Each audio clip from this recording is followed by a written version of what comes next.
There's a particular kind of silence that happens when your own daughter introduces you at her dinner party and forgets to mention you raised her alone.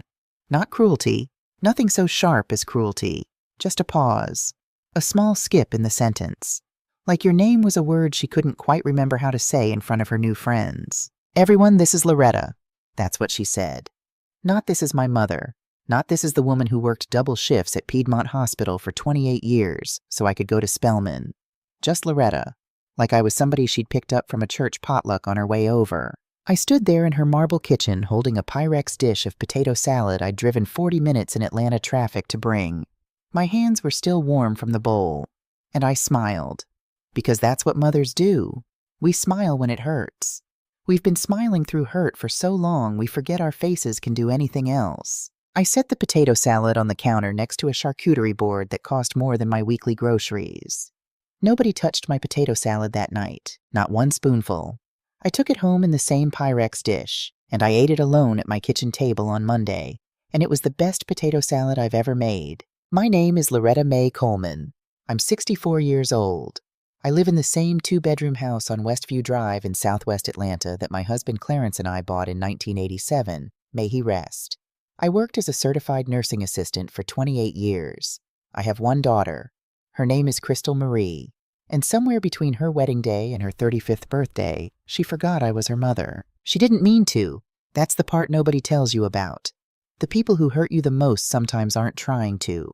They're just walking toward a life that doesn't have room for you in it, and they don't look back to see what they're leaving behind. This is not a story about revenge. I'm too old and too tired for revenge. This is a story about a woman who disappeared from her own life one small piece at a time, and the Sunday morning she decided to come back. Let me tell you how it started. In the spring of 2014, I was 52 years old, and I thought I was the luckiest woman in Georgia. Clarence had been gone 8 years by then. He passed in his sleep in 2006, 54 years old. A heart that just gave out one Tuesday night while I was working the overnight shift. I didn't think I'd survive that year, but I did. You do. And by 2014, I had stitched myself back together into something that resembled a whole woman again. My house was small, but it was mine. 2 bedrooms, 1 bathroom, a screened-in porch Clarence built the summer before he died. The kitchen had yellow curtains with lace trim that my mother Beulah had sewn for me when I got married in 1983.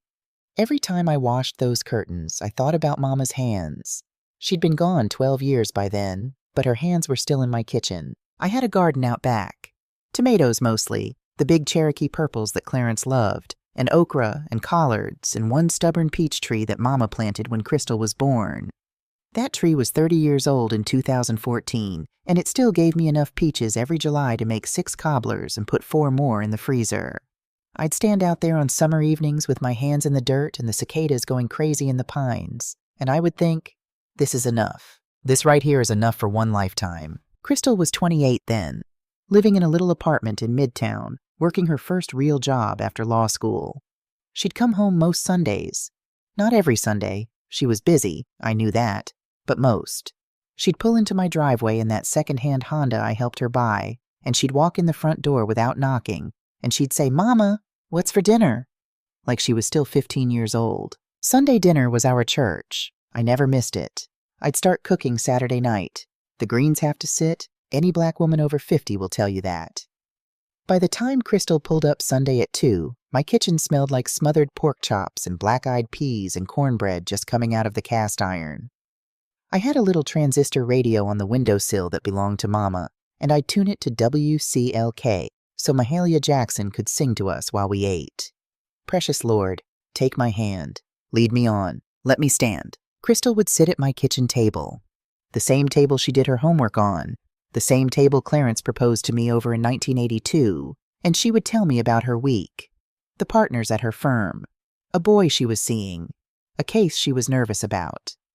I didn't understand half of what she said about the law, but I understood her, and that was enough. I'd nod and pour her another glass of sweet tea and slide another piece of cobbler onto her plate, and she'd say, "Mama, you trying to kill me?" And I'd say, "Girl, eat your peach cobbler," and she would. She called me every night. Every single night. Just a few minutes, sometimes 5, sometimes 20, just to say, "Hey, Mama," just calling to hear your voice. I never took those calls for granted. I knew women at church whose grown children didn't call them from one Easter to the next. I'd lie in my bed with the phone pressed to my ear, and I'd hear Crystal yawn on the other end, and I'd think, Lord, thank you. Thank you for this child. Thank you that she still wants to talk to her old mother. I kept Mama's Bible on the nightstand, the black leather one, cracked down the spine, full of her handwriting in the margins. Prayers for her grandmother, prayers for my daddy, prayers for me the night I was born in 1961. Crystal's name was in there too. Mama wrote it on the blank page in the front the day Crystal was born. Crystal Marie Coleman, November 3rd, 1985. Prayed for, wanted, and loved. I used to read that page every night before I turned out the light. On the back porch, I had a rocking chair Clarence built me the year we got married. White oak, sanded smooth as glass. He said every woman needs one chair in her life that belongs only to her. I sat in that chair every evening from April to October, watching the sun go down over the pines, listening to the neighborhood kids playing 2 streets over.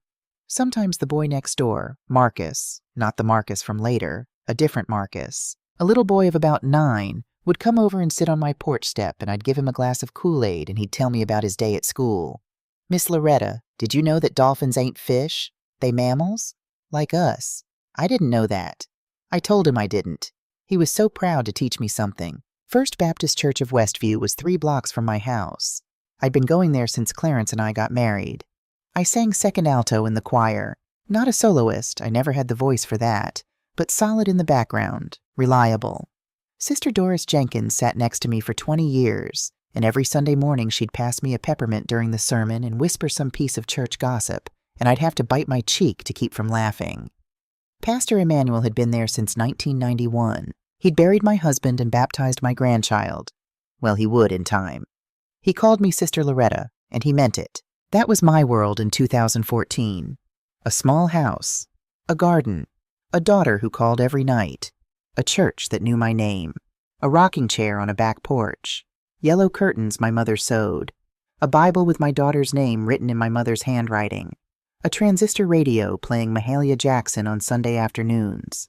I didn't know it was enough until I lost it. That's the cruel thing about a good life. You don't know you're in it. I remember one Sunday in particular, must have been April or May of 2014, because the azaleas were out. Crystal came over for dinner and brought a man with her. Tall, good-looking, skin like polished walnut, a smile that took up his whole face. She introduced him at my door, and she was nervous, I could tell, tugging at the hem of her dress the way she used to when she was little and had something to confess. Mama, this is Marcus Whitaker. Marcus, this is my mother. This is my mother. Clean. Proud. No hesitation. Her whole face lit up when she said it. Marcus Whitaker shook my hand and called me ma'am, and sat down at my kitchen table and ate 2 helpings of my smothered pork chops and told me his mama was from Charleston. He was a 3rd-year resident at Emory, going into cardiology. His parents were both doctors, too. His father was some kind of big deal at Morehouse School of Medicine. I didn't know any doctors personally. I'd spent 28 years emptying bedpans for doctors, but I didn't know any the way Marcus knew them, as peers, as dinner guests, as people whose houses you visited. When he went to use the bathroom, Crystal grabbed my wrist across the table. Mama, what do you think? I think that man is going to ask you to marry him before Christmas, I said. She laughed so loud. Mama, stop. Baby, I watched him watch you. He already decided. He's just working up the nerve. She squeezed my hand. I love him, Mama. I know you do, baby. Do you love him? I looked at her face. My daughter's face. The face I'd washed with a soft cloth when she was 3 days old and screaming. The face I'd held between my hands the day her daddy died and told her we're going to be okay. We're going to be okay. We're going to be okay until one of us believed it. I love anyone who loves you right, I said. She got up and came around the table and put her arms around my neck and pressed her cheek against mine. She smelled like the cocoa butter lotion I'd been buying her since she was 16 years old, and she said right in my ear, "You're the best mother in the whole world. I hope you know that." I knew it. That was the last Sunday for a long time that I felt like I knew it. Marcus proposed in October. They got married the following June, 2015, at a venue out in Buckhead that cost more than my yearly salary. His mother, Dr. Vivian Whitaker, planned most of it. I was told what dress to wear. I wore it. I smiled for the photographs.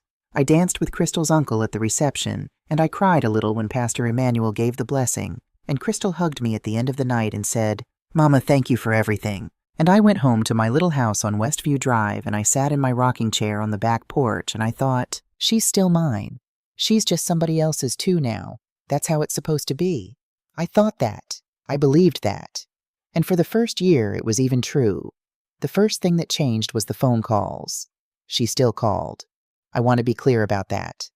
Crystal didn't stop calling me the week after her wedding. Nothing so clean. It's just that the every night calls became every other night calls. Then Sunday and Wednesday calls. Then just Sundays. Then some Sundays. Each shift was small enough that I couldn't point at it. I couldn't say, "Crystal, you used to call me every night and now you don't," because she'd call me that very night to prove me wrong, and then not call for 6 days. It was the kind of change you only notice when you look back at the calendar. In November of 2015, 5 months after the wedding, I realized I hadn't heard her voice in 11 days. 11 days. I counted them on my kitchen calendar, the one from the funeral home that Pastor Emmanuel gives out every Christmas. 11 little squares with nothing in them. I didn't call her to complain. I called her to say hi. She picked up on the 4th ring and she was breathless, laughing about something on her end, and she said, "Mama, I was just thinking about you." And she was. I believed her. Crystal never lied to me, not even then. She was thinking about me. She just wasn't calling me. I told myself she was a newlywed.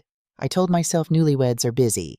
I told myself that when I was a newlywed with Clarence, I didn't call my mother every night either, and Mama didn't hold it against me. But Mama also didn't live alone. Year 2, Thanksgiving 2016, was the first one she didn't come home for. Marcus's parents had a house in Hilton Head.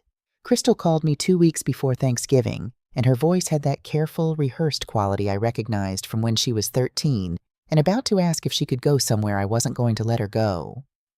"Mama, Vivian really wants us all down at the beach house this year, the whole family. And I was thinking, maybe you could come too. It would be really nice." I knew what she meant. I knew what really nice meant. It meant she wanted me to come, and also she was terrified I would come. It meant Vivian Whitaker had not actually invited me. Crystal was inviting me on Vivian's behalf, without asking Vivian first. It meant if I said yes, my daughter would spend the next 2 weeks anxious about seating arrangements and wine pairings and whether I'd know which fork. "Baby, I think I'm going to stay in Atlanta this year," I said. "Sister Doris wants me to come to her house. You go on down to the beach. You have a good time." "Are you sure, Mama?" "I'm sure. I love you, Mama. I love you too, baby." I spent Thanksgiving at Sister Doris's house, and it was fine. It was good, even. But I drove home that night in the dark, and I passed a billboard on I-285 for some hotel with a family in it, a mother and a daughter, hugging, and I had to pull over onto the shoulder because I couldn't see the road through the tears. FedEx delivered flowers to my house the next Monday. White lilies. The card said, "Thinking of you this week. Love, Crystal and Marcus." I put them in a vase on the kitchen table. They died in 4 days. I threw them out, and I washed the vase, and I put it back in the cupboard, and I didn't tell Crystal they'd come. Year 3. My granddaughter was born in August of 2017. They named her Aspen. I drove to Piedmont Hospital the morning Crystal went into labor. Clarence and I had gone to Piedmont when Crystal was born. It was the same hospital I worked at for 28 years. I knew every nurse on the maternity floor by name. I sat in the waiting room for 11 hours with a Tupperware of oatmeal cookies I'd baked at 4 in the morning, because that's what my mother did when Crystal was born, and that's what I was going to do for my grandbaby. When they finally let me in, Crystal was holding this tiny wrinkled thing wrapped in a pink blanket, and her face when she looked up at me. Oh Lord, her face. For 1 second, she was my little girl again. For 1 second, she was 5 years old, and she'd made me a card out of construction paper, and she was handing it to me and watching to see if I liked it. "Mama," she whispered, "this is Aspen. This—" I held my granddaughter. I put my face down close to hers, and I smelled the top of her head. That smell, Lord, that brand new baby smell. And I started to cry. Vivian Whitaker walked into the hospital room 30 seconds later. I don't know how to describe what happened next, because on paper, nothing happened.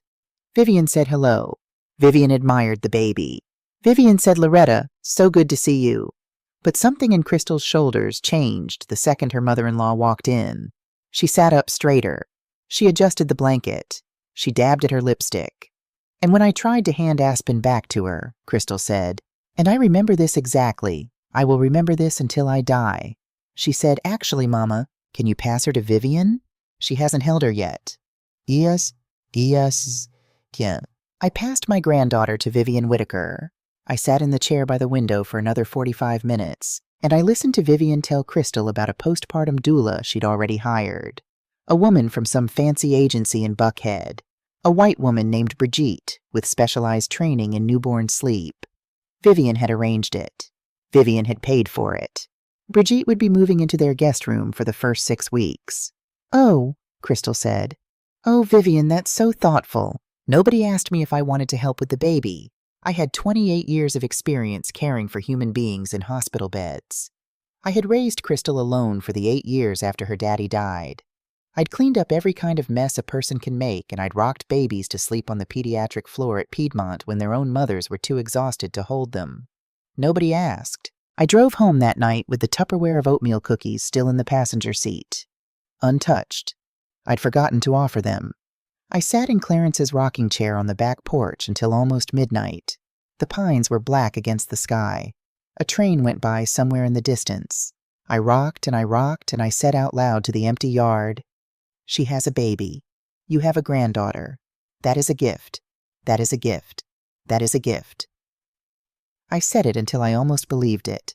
Then I went inside and I put the oatmeal cookies in the freezer, and I went to bed, and I did not cry, because I was saving my crying for a day I couldn't yet see. I went to visit Aspen for the first time in April of 2018.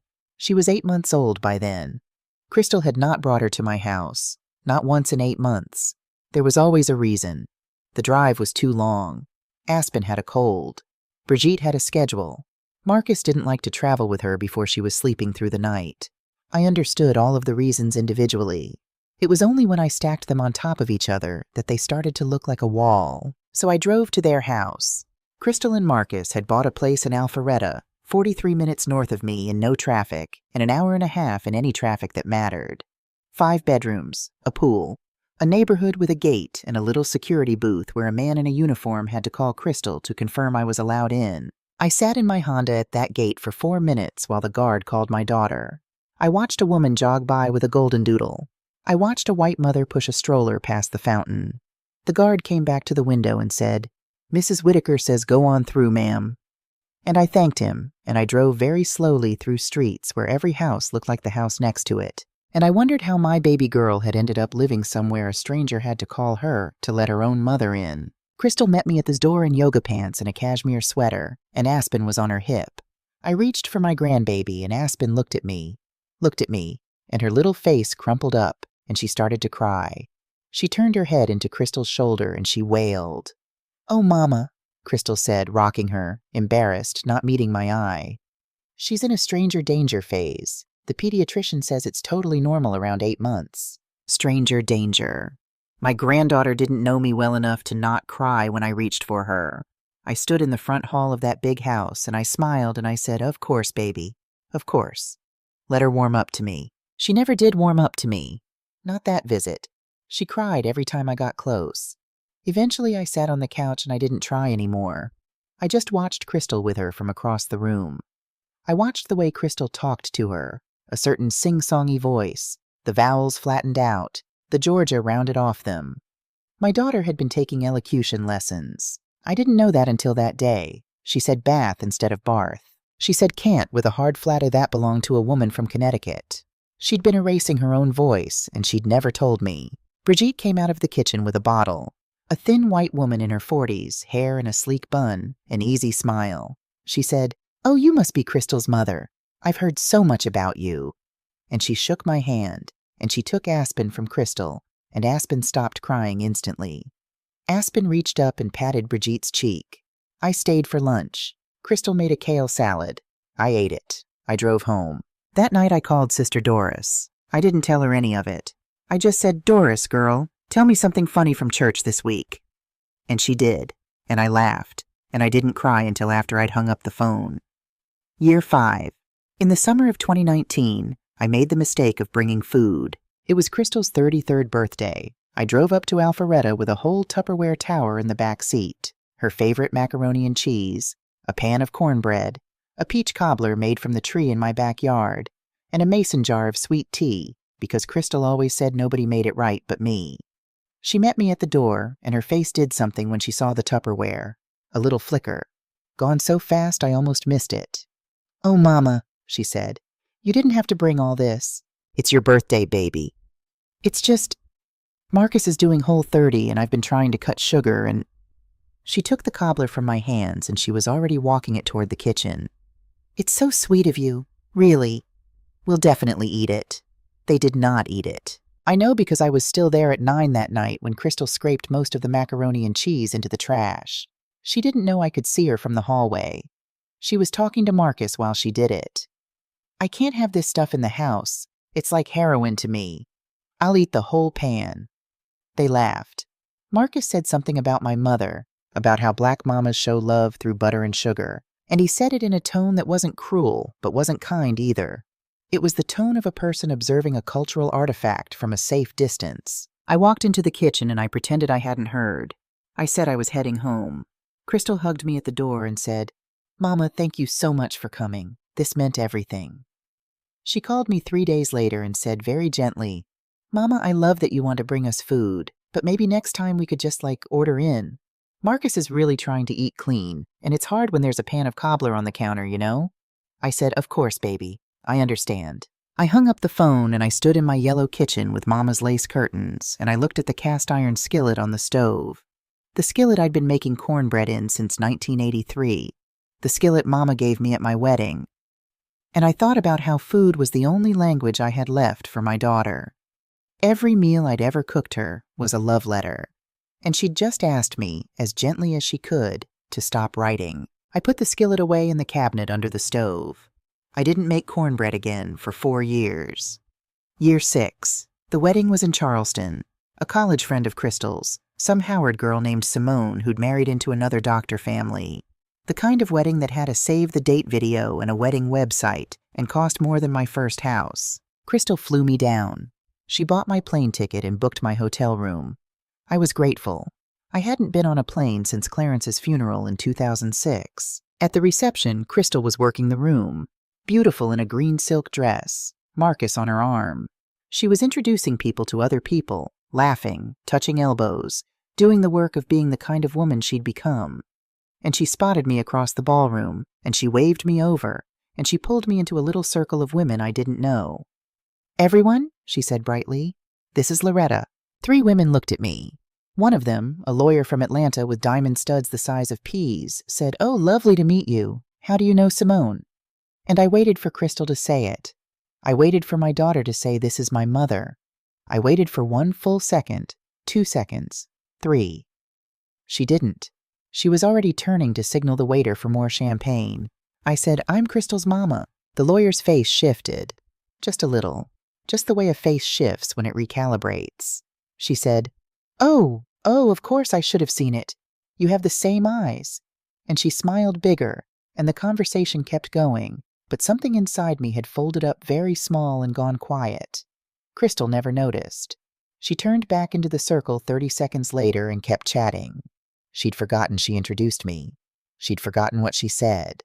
To her, it was nothing. I left the reception at 10. I walked back to the hotel by myself. Charleston was warm, and the air smelled like pluff mud from the marshes, and I walked past houses with their shutters thrown open, families having dinner inside, and I thought about Mama. And I thought about what Mama would say if she were alive, and I thought I could almost hear her. "Baby, when a person shows you who they are, you don't have to take it personal, but you do have to believe them." Year 7. Aspen turned 4 that summer. I sewed her a dress. I hadn't sewn anything since Crystal was in high school, but I got out my mother's old Singer, the black one with the gold lettering that Mama taught me on when I was 9 years old, and I found a pattern in a folder in the hall closet, and I spent 3 weeks making a pale yellow sundress with smocking across the chest and tiny white daisies embroidered along the hem. I did the smocking by hand. My eyes aren't what they used to be. It took me 4 evenings on the back porch, in Clarence's rocking chair, with my reading glasses slipping down my nose. I mailed it to Alpharetta in a box lined with tissue paper. I tucked a card in with it. "For my Aspen, from Nana, made with love." I didn't get a thank you call. I got a text 6 days later. "Mama's so sweet of you. She loved it." 2 months after that, I was scrolling Instagram. Sister Doris had finally taught me how to use it, and Crystal had posted pictures from Aspen's preschool picture day. My granddaughter in a tiny navy blazer and a pleated skirt from some store in Buckhead called Janie and Jack. Beautiful pictures. Professional photographer. I zoomed in. The yellow sundress was visible in the background of one picture, on a hanger, on the back of a door, with the tags still on it. Tags I had left on because I wasn't sure of the size. Crystal had never taken the tags off. Aspen had never worn the dress. I set down my phone on the kitchen table and I sat in the yellow kitchen light, and I did not cry. I was past crying by then. I just breathed in and out, the way the hospice nurses had taught me to breathe with dying patients at Piedmont. Slow, steady, through the nose, out through the mouth. And after a while I got up, and I unplugged Mama's singer from the wall, and I carried it back to the hall closet. And I did not sew anything else for anyone for a long, long time. Year 8. "Mama, you should really update this place." Crystal said it in September of 2021. She'd come over for exactly 47 minutes. I timed it. I don't know why I timed it. I just looked at the clock when she walked in and when she walked out, and she said it while she was standing in my living room, looking at the couch Clarence and I had bought in 1994. "The upholstery's coming apart, Mama, and this wallpaper. Oh my God, how long has this been up? You could do so much with this room. I know a woman who does interiors. I could have her come down and do a consultation. It wouldn't even be that much. I like my house, Crystal. Mama, I'm just saying, I like my house." She heard something in my voice. She looked at me, and for 1 second she was my daughter again. Really my daughter, not the woman she'd become. For 1 second she looked like she was going to say, "I'm sorry, Mama." But the second passed, and she laughed a little, and she said, Okay, I hear you. I just want you to be comfortable." I was comfortable. That was the thing. She couldn't see it. She thought comfort was new. She thought comfort was something you bought. When she left, I walked through my house slowly. I touched the couch, the wallpaper, a pale blue toil, faded now, that Clarence and I had picked out at a little shop on Cheshire Bridge Road in 1993. I touched the yellow curtains in the kitchen. I touched the cast iron skillet, still in the cabinet under the stove. Every single thing my daughter wanted me to throw out was a letter from someone who had loved me. Year 9. Crystal got pregnant again in the spring of 2023. A boy, this one. Due in January of 2024. They planned the baby shower for late November, right before Thanksgiving. Vivian hosted. Of course Vivian hosted. At her house in Buckhead, not mine. I was invited. I was given the date and told what time to arrive, and told the colors were sage and cream. And I was asked very politely if I could bring a relish tray. Not a main dish, not a dessert. A relish tray. Carrots, celery, olives. I brought the relish tray. I also, against my better judgment, brought one more thing. I'd been working on it for 9 months, since I first heard Crystal was pregnant. A quilt. Every square a piece of cloth that mattered.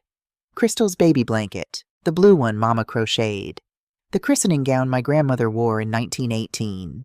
A piece of Clarence's favorite flannel shirt, the red and black one he wore the day he proposed. The hem of my wedding dress. The yellow fabric from Aspen's sundress. I had scraps left. The curtain from the kitchen window where Crystal used to stand on a chair to help me wash dishes.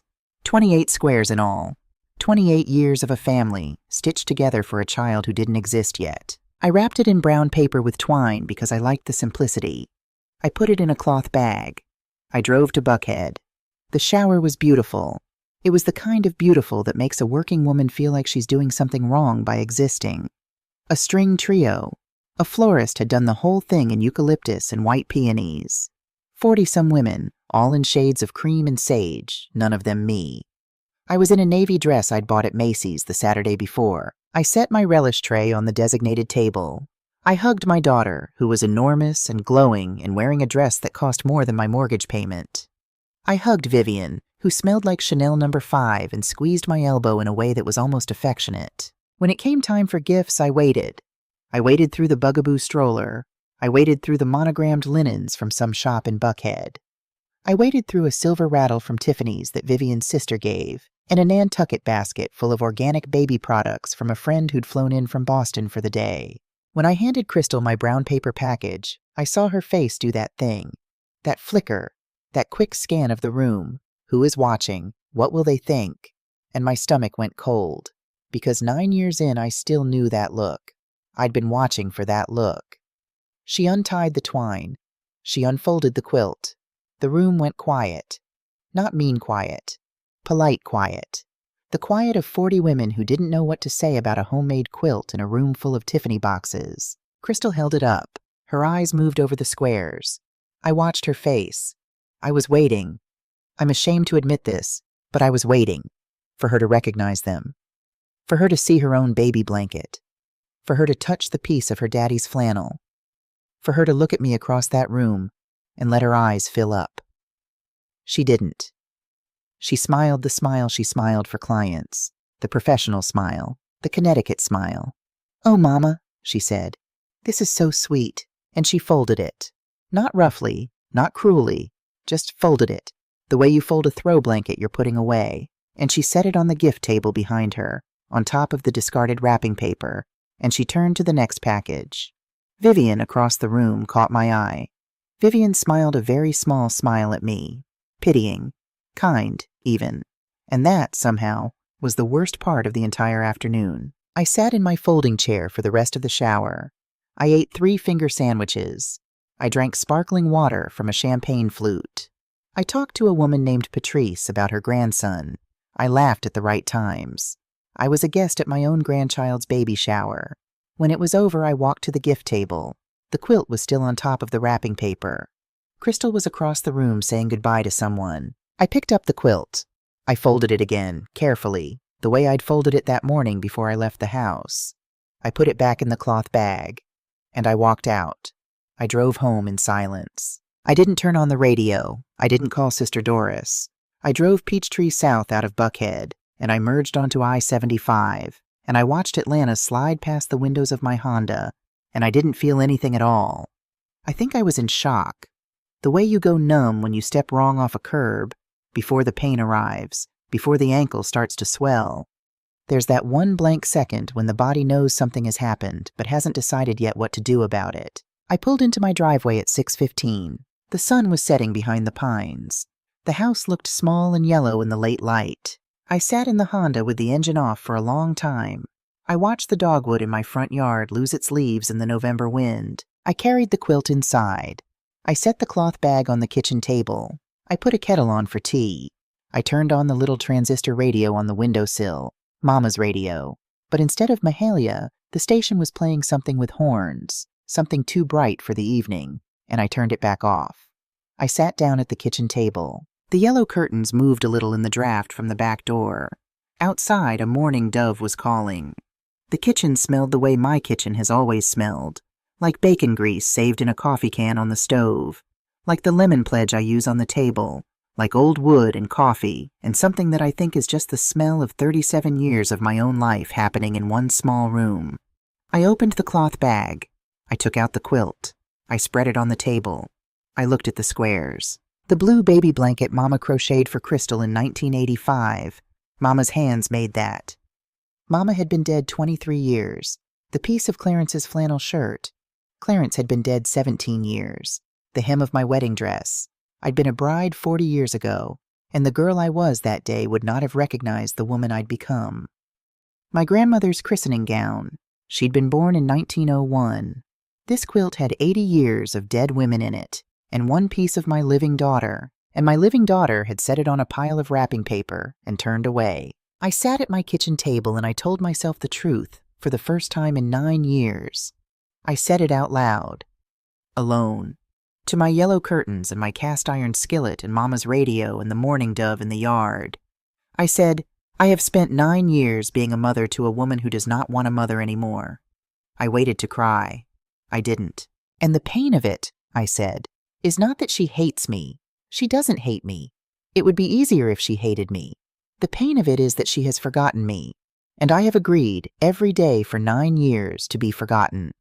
I have made myself small. I have not brought food. I have not sewed. I have not asked to hold my grandchildren. I have apologized for the wallpaper in my own house. I have answered to Loretta in rooms where I should have been Mama. I have done all of this because I was afraid that if I asked for more, she would give me less. And she gave me less anyway. The kettle whistled. I didn't get up. I am 64 years old, I said. My mother raised 4 children in a sharecropper's cabin in Macon, Georgia, and she did not apologize to anybody for anything, and she died knowing her own name. My grandmother was born the year Booker T. Washington spoke at the Cotton States Exposition, and she buried 3 babies before she was 30, and she did not become smaller for anyone. And I have let my one living child treat me like a woman who should be grateful to be invited to bring the relish tray. The kettle kept whistling. I got up, I turned it off. I made my tea. I came back to the table. Nobody did this to me, I said. That's the part I keep trying to understand. Crystal did not set out to hurt me. Marcus did not set out to hurt me. Vivian, God help her, is a woman doing what she thinks is right for her son. There is no villain in this kitchen tonight. There is only me, and 9 years of silence, and the small choices I made one after another to stay inside a story where I was disappearing. I drank my tea. I am not going to fight my daughter, I said. I am not going to call her and scream at her. I am not going to write her a letter. I am not going to tell her mother-in-law anything. I am not going to make a scene. I am too old for scenes. I'm too tired for scenes. I looked at the quilt on the table. I put my hand flat on top of it. I could feel Mama's crochet under my palm. I could feel Clarence's flannel. I am, I said, going to remember that my name is Loretta Mae Coleman. I am going to remember that I was somebody before I was Crystal's mother. I am going to put the skillet back on the stove. I am going to open the singer. I am going to put my hands back in the dirt in the backyard. I am going to go back to First Baptist on Sunday. I am going to stop making myself small so that my daughter can be comfortable in a life that has no room for me. I picked up the quilt. I carried it into my bedroom. I folded it, carefully, and I laid it across the foot of my bed. I sat down on the edge of the bed. I looked at Mama's Bible on the nightstand. Mama, I said out loud to the empty room, I think I have been lost for a while. I think I'm going to come home now. I picked up the Bible. I opened it to the front page. I ran my finger over Mama's handwriting. Crystal Marie Coleman, November 3rd, 1985. Prayed for, wanted, and loved. I turned the page, and on the next blank page, in my own handwriting, I wrote, with the blue pen I keep in the drawer of the nightstand, the cheap kind from the bank, I wrote, Loretta Mae Coleman, December 3rd, 2023. Still here, still loved, starting over. I closed the Bible. I put it back on the nightstand. I turned out the light. And that was the last night of the 9 years. I woke up on Monday morning, December 4th, 2023 at 5:22 in the morning. I know the time because I looked at the clock radio and I lay there for a long moment trying to remember what day it was and who I was supposed to be. Then I remembered, and I got up. The first thing I did was make cornbread. I pulled the cast iron skillet out of the cabinet under the stove.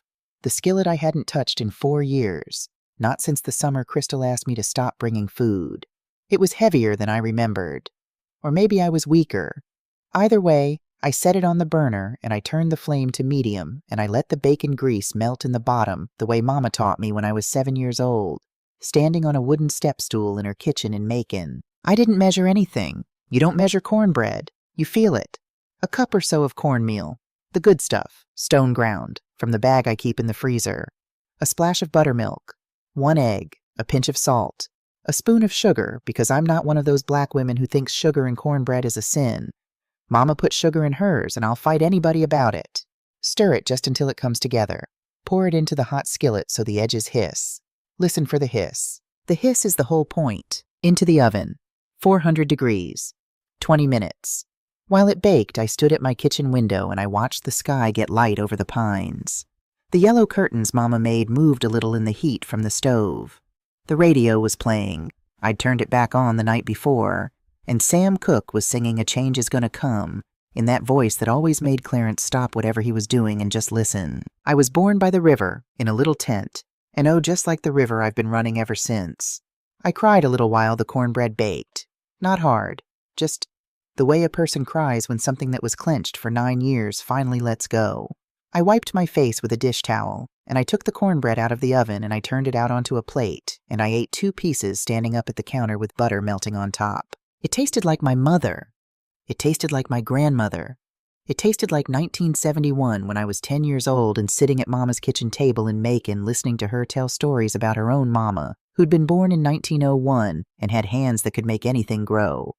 I had not tasted my own food in 4 years. I opened the Singer next. Mama's black Singer, the one with the gold lettering, the one she taught me on when I was 9. I carried it out of the hall closet, and I set it on the kitchen table, and I plugged it in. The little light came on. I threaded a bobbin. My hands remembered, even if my head was slow, and I sat down in front of it, and I ran the pedal just to hear the motor, and I started to cry again, because a sewing machine that works is a kind of promise, and I'd forgotten I was allowed to make promises. I didn't sew anything that day. I just sat with the machine running. I let myself hear the sound. That's all. The next Sunday I went back to First Baptist. I hadn't been in almost 2 years. Not really. I'd been going every few months, slipping in late and slipping out early, not singing in the choir anymore, not staying for fellowship. I'd told myself I was busy. I'd told myself I was tired. The truth was that when a woman feels small, church is hard, because church is a place where people look at you. I hadn't wanted to be looked at. That Sunday I got there 20 minutes early. I parked in my usual spot. I walked through the fellowship hall, past the bulletin board with the same flyers that had been up since the summer, and Sister Doris saw me coming from across the room. She stopped in the middle of whatever she was saying. She put her hand over her heart, and she said, loud enough for 3 different women to hear, "Well, look who decided to come home." She didn't ask me where I'd been. She didn't make a fuss. She just walked over and hooked her arm through mine and walked me up to the sanctuary, and she sat me down next to her in our old pew, 2nd row from the back, left side, where we'd been sitting since 1998. And she passed me a peppermint like she had every Sunday for 20 years, and she whispered, "Girl, Pastor Emmanuel about to preach on Ruth this morning, and I have a feeling you need to hear it." Pastor Emmanuel was 71 years old. He still preached with his whole body, still took his jacket off by the 2nd point, still wiped his forehead with a handkerchief Mrs. Emmanuel had embroidered his initials on. He preached that morning about Ruth and Naomi, about what it means to walk with somebody through their grief, about how Naomi, bitter, broken, a widow who'd lost her sons, told everybody to stop calling her Naomi, which means pleasant, and to start calling her Mara, which means bitter, because she couldn't carry her old name anymore. But then, Pastor Emmanuel said, leaning into the pulpit, then, children, then God sent her Ruth, and Ruth didn't fix her. Ruth didn't rush her. Ruth just stayed. And by the end of the book, Naomi had a grandbaby in her lap and her name back in her mouth. Sister Doris squeezed my hand. I sang in the choir that morning. 2nd alto. I didn't know my voice would still come. It did. A little rusty, a little thin, but it came. The next week I signed up for the church's mentoring program. Miss Geraldine, who ran it, called me on a Tuesday evening. "Loretta, baby, I heard you were interested in the mentor program." "Yes, ma'am." "Well, we got a little boy I think might be just right for you. His name is Jamal. He's 8 years old. He's in the 3rd grade over at Beecher Hills Elementary. His mama's incarcerated down in Hawkinsville, and he lives with his grandmother, but she works nights. And this boy, Loretta, this boy just needs a woman who will sit still with him sometimes. You understand what I'm saying?" I understood what she was saying. Jamal came to my house for the first time on a Saturday in January. His grandmother, Miss Anita, drove him over. She was my age, maybe a little older, a thin woman with tired eyes who'd been raising this grandson alone for 2 years. When she brought Jamal up to my porch, he was hiding a little behind her leg. He had big glasses and a gap between his front teeth and a brand new backpack that was too big for him. "Jamal," Miss Anita said, "this is Miss Loretta. She's going to be your friend." He looked up at me. He didn't smile. He didn't say anything. He had the face of a boy who had already learned not to expect too much from grown-ups. I crouched down. My knees are not what they used to be, but I crouched down, and I said, "Jamal, I'm going to be straight with you. I don't know how to be a friend to an 8-year-old boy. It's been a long time since I had one in my kitchen, so you're going to have to help me, okay?" He looked at me for a long second. Then he nodded. I said, "You want to help me make cornbread?" He said very quietly, "I never made cornbread before." I said, "Well, baby, you came to the right house." Jamal and I made cornbread every Saturday after that. He'd stand on the same little wooden step stool I used at my mother's kitchen counter in 1968. I'd saved it all these years, God knows why, maybe for this. And he'd measure out the cornmeal, and he'd crack the egg with a terrible thwack on the side of the bowl. And by March, he could make a pan of cornbread almost as good as mine. He called me Miss Loretta. Then he called me Miss Lowe. By May, he was calling me Grandma Lowe, without asking me, without making a thing of it, just, that was my name to him now. I didn't correct him. I wasn't going to correct him. If that child wanted to call me Grandma, then Lord, he could call me Grandma. In February, I planted the garden. I hadn't planted a real garden in 3 years. I'd let it go to weeds, let the tomato cages rust, let the peach tree drop its fruit on the ground where the squirrels got it.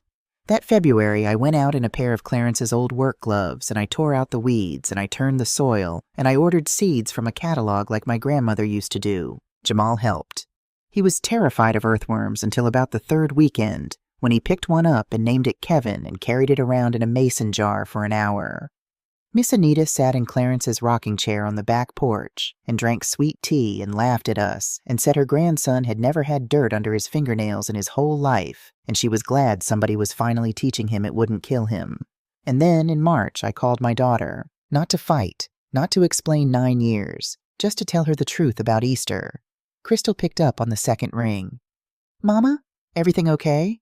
"Everything's fine, baby. I'm calling about Easter." "Oh, okay. Yeah, we were thinking we'd do Easter in Alpharetta this year, like last year, and—" "Crystal." "Ma'am?" I took a breath. I was standing at my kitchen window. The forsythia along the fence had just started coming in yellow. The kettle was on. The singer was open on the table behind me with a little yellow dress in progress under the needle.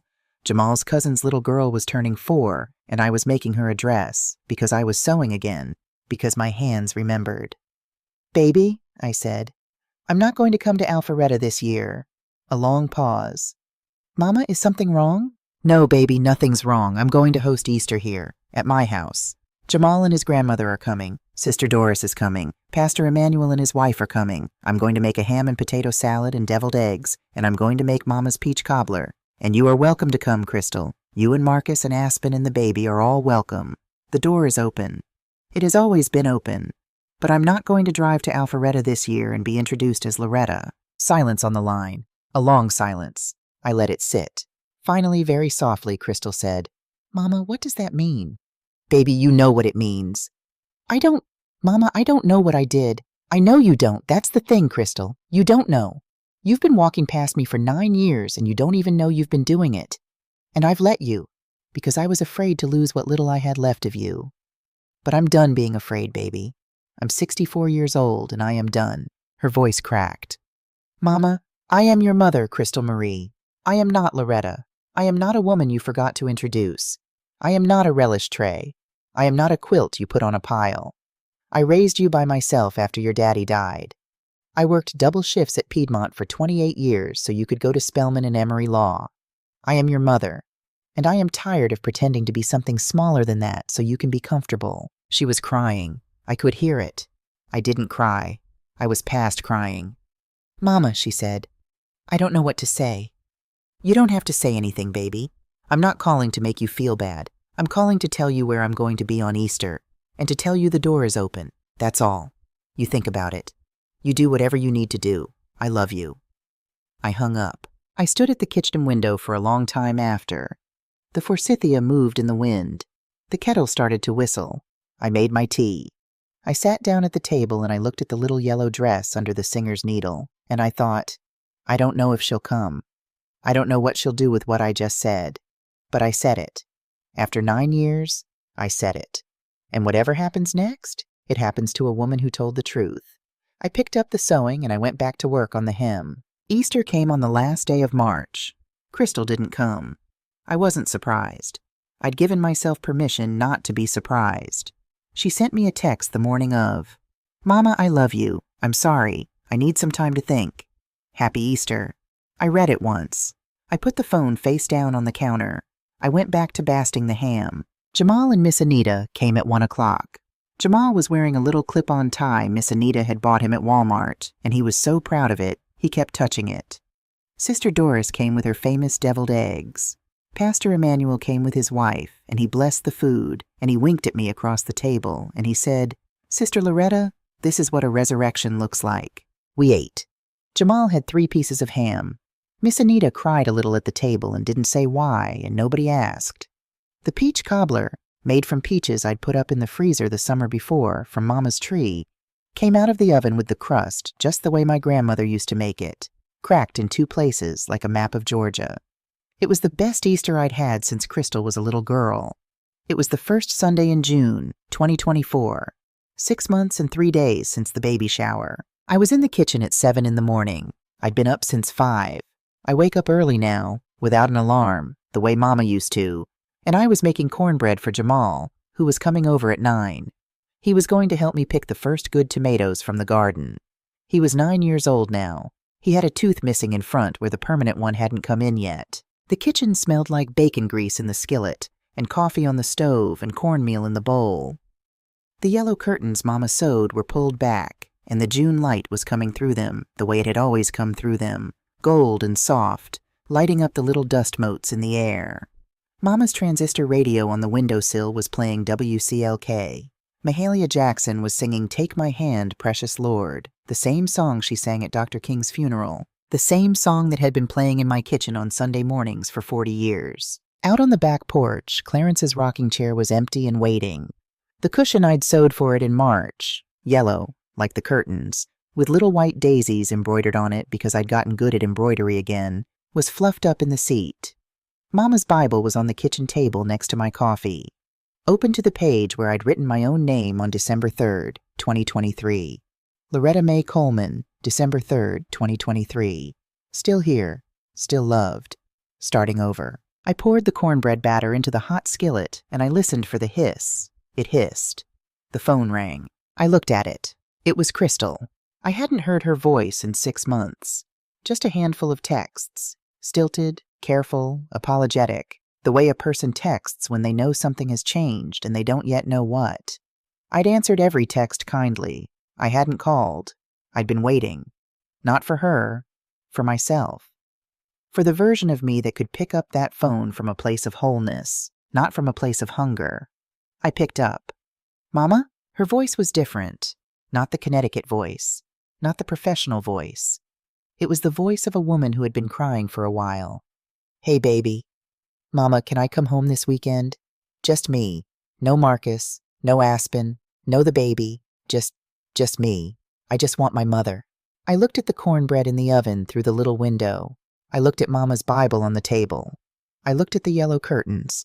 I looked at Clarence's rocking chair out on the porch. I thought about the quilt folded across the foot of my bed. I thought about the night I wrote my own name down. I thought about 9 years of making myself small and 6 months of coming back.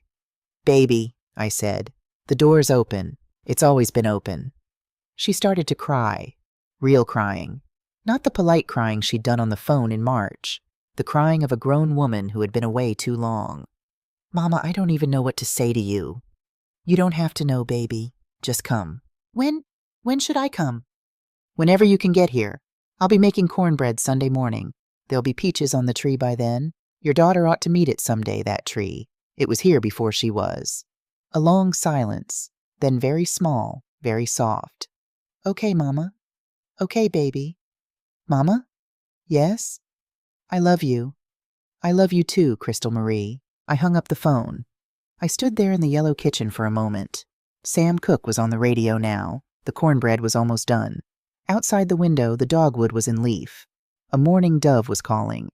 I took the cornbread out of the oven. I turned it onto the plate. I cut a piece, and I buttered it, and I ate it standing at the counter.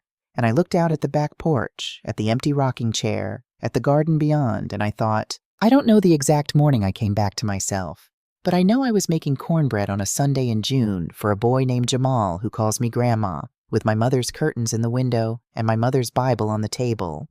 And for the first time in 9 years, I wasn't making it for anyone but me. And that's when I knew.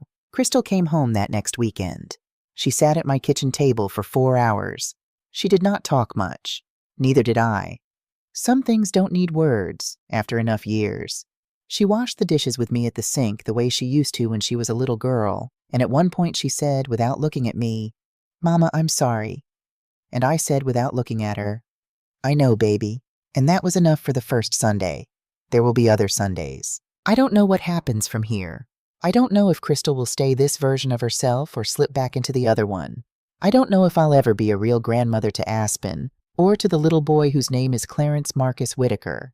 She named him after his daddy and after mine, and I cried when she told me, and I'm still not over it. What I know is this. I am 64 years old. I have a garden and a rocking chair and a Bible with my name in it. I have a boy named Jamal who calls me Grandma Lowe. I have a church that remembers me. I have a skillet that works and a sewing machine that runs and 2 hands that still know how to make something out of nothing. If you're watching this and you have been slowly disappearing from your own life for somebody who does not see you, a child, a husband, a sister, a friend, I want to tell you something. Nobody is coming to give you back to yourself. You have to go and get her. She's still in there. She is waiting in the kitchen you stopped cooking in the sewing you stopped doing, in the church pew you stopped showing up to, in the garden you let go. She's been waiting the whole time. Go get her. This is a fictional story.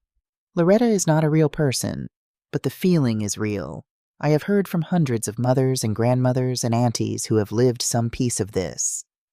If any part of it was your piece, I want you to tell me in the comments. I read them. I read everyone. And if this story meant something to you, share it with a woman you love who needs to hear it. Because you were somebody before you were anybody's mother, and you still are.